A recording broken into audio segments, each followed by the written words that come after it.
United for peace and progress. That's the policy the Conservative Party puts before the nation at this general election.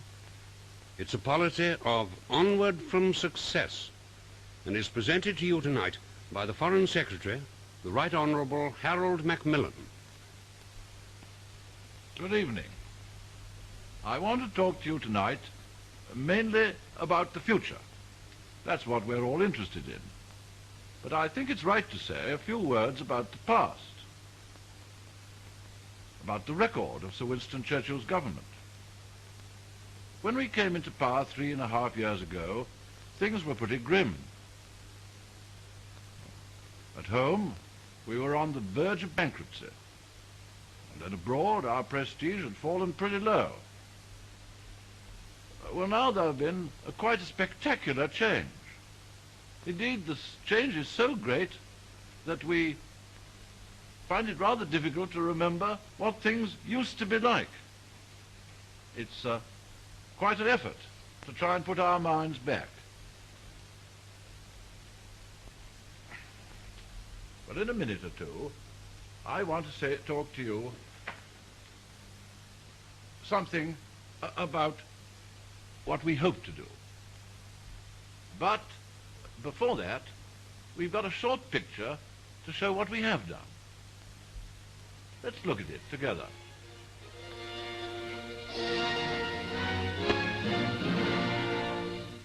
As the crowds cheered the election results on the night of the 26th of October 1951, the whole history of this country was at the point of change.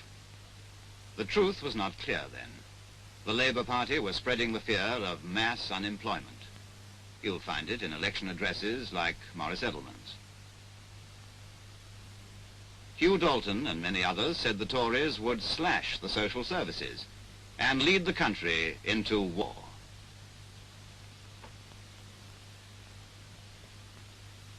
Let me remind you of what has happened since that fateful October. The Socialists are for controls and austerity. But the Conservative policy is incentive and expansion. The Socialist prescription is to cut down and restrict. The Conservatives work for freedom and plenty.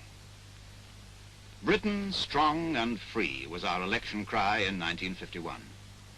Strength has come to us over the last 4 years because of our recovery. And freedom has come in many ways.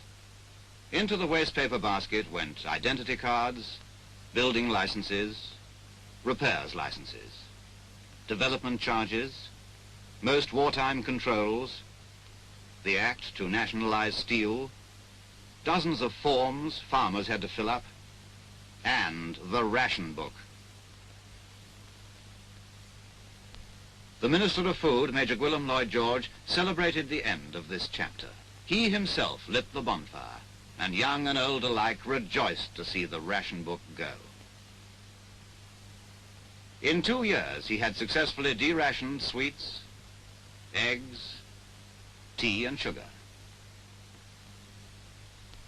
butter, margarine, cooking fats, meat, gammon, and bacon and cheese. Last Christmas was the gayest and most abundant we have ever known. From everywhere came the same story: more to spend and more to buy. The co-op knew this all right. They advised their customers, order early. There's a good choice this year.